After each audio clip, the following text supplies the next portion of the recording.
ये शाप है क्या हाल है आपका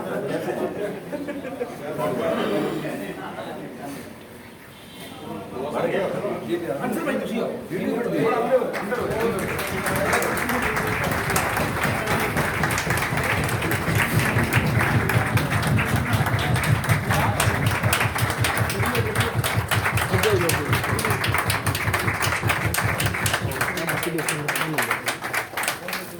सारे दोस्तों को मैं तो अभी भी पे जा रहा हूँ